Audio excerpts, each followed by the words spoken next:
Hi friends, welcome to அம்மாவின் சமையலறை கோயம்புத்தூர் சமையல்.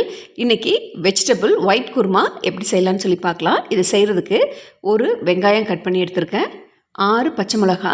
இந்த குருமாவுக்கு தேவையான காரம் பச்சை மிளகா மட்டும்தான், அதனால் பார்த்துட்டு சேர்த்துக்குங்க. எல்லாத்தையும் கீறிட்டு எடுத்து வச்சுருக்கேன்.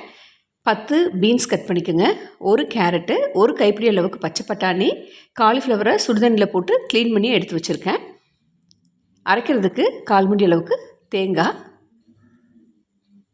ஒரு உருளைக்கிழங்க கட் பண்ணி தண்ணியில் போட்டு வச்சுருக்கேன், ஒரு தக்காளி எடுத்திருக்கேன். அடுப்பில் ஒரு கடாய் வச்சுக்கோங்க. 3 ஸ்பூன் அளவுக்கு எண்ணெய் விட்டுக்கலாம்.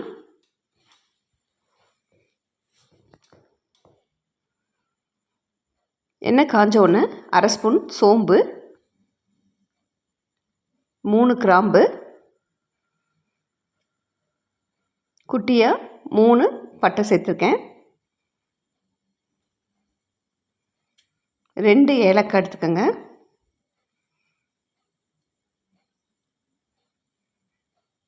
கொஞ்சம் கல்பாசி,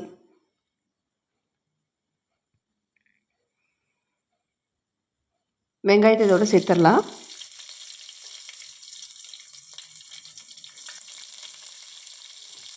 எடுத்து வச்சுருக்க பச்சை மிளகாயும் இதோட சேர்த்து விட்டுருங்க. வெங்காயம் பச்சை மிளகாயை லேசாக வதக்கிக்கலாம். ரொம்ப நேரம் வதக்க வேண்டாம், எதுவுமே கலர் மாதிரி வரக்கூடாது. கலர் மாறினா இந்த ஒயிட் குருமாவோட கலரும் மாறி போயிடும். அதனால லேசாக மட்டும் வதக்கிக்குங்க.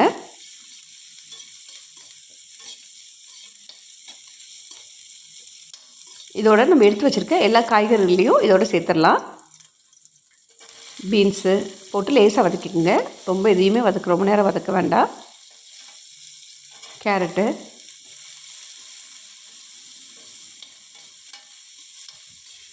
பச்சை பட்டாணி, காலிஃப்ளவர் அப்படியே சேர்த்துருங்க.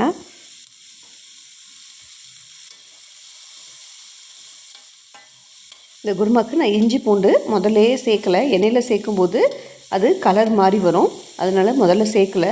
தக்காளி சேர்த்ததுக்கப்புறம் இஞ்சி பூண்டு சேர்த்துக்கலாம்.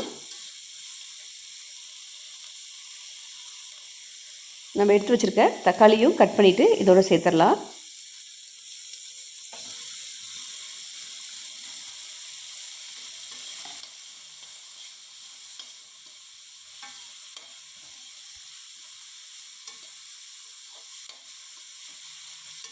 லேசாக வதக்கி விட்டிங்கன்னா தக்காளி சேர்த்ததுக்கப்புறம் லேசாக தண்ணி விட்டு காய்கறி வேகும். அப்போது 1/4 ஸ்பூன் அளவுக்கு இஞ்சி, 1/4 ஸ்பூன் பூண்டு சேர்த்துக்கலாம்.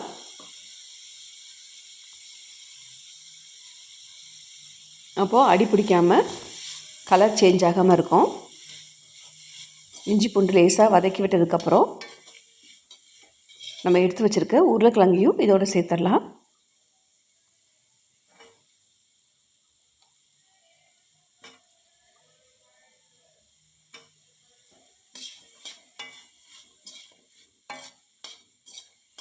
அம்மாவின் சமையலறை கோயம்புத்தூர் சமையலை சப்ஸ்கிரைப் பண்ணாமல் இருந்தால் சப்ஸ்கிரைப் பண்ணுங்கள்.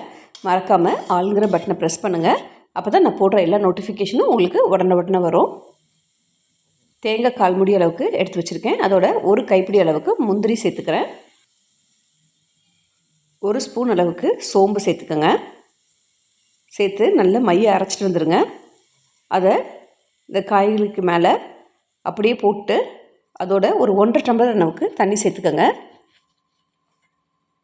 இதுக்கு ரொம்ப தண்ணி சேர்க்கக்கூடாது, இது கொஞ்சம் திக்காக இருந்தால் தான் டேஸ்ட் நல்லாயிருக்கும்.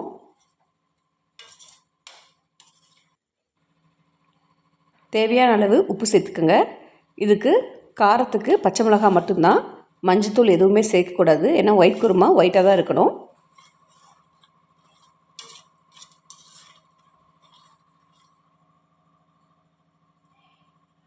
நல்லா கலந்து விட்டுட்டு உப்பு பார்த்துக்கோங்க, நல்லா வேகட்டும். கொஞ்சம் வெந்ததுக்கப்புறம் கொத்தமல்லி தலைகளை மேலே தூவி கொஞ்சம் மூடி போட்டு ஒரு 10 நிமிஷம் வேக விட்டுருங்க. காய் சீக்கிரமாக வெந்துடும்.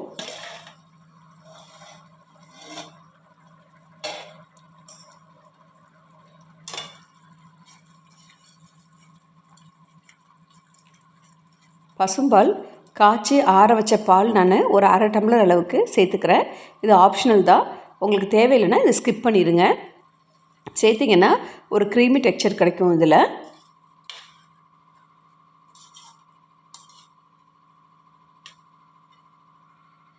ரொம்ப நேரம் வேகணுங்கிறது இல்லை. நல்ல ஒரு கொதி வந்ததுக்கப்புறம் உப்பு பார்த்துட்டு கலக்கி விட்டு ஆஃப் பண்ணிடலாம்.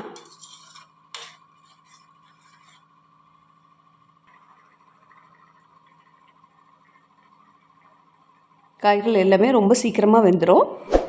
நான் சொல்கிற இதே அளவுகளோடு இதை ட்ரை பண்ணி பாருங்கள். இது இட்லி, தோசை, சப்பாத்தி, ஆப்பம், இடியாப்பம் எல்லாத்தோடையுமே இது ரொம்ப ரொம்ப சூப்பராக இருக்கும். தேங்க்ஸ் ஃபார் வாட்சிங்.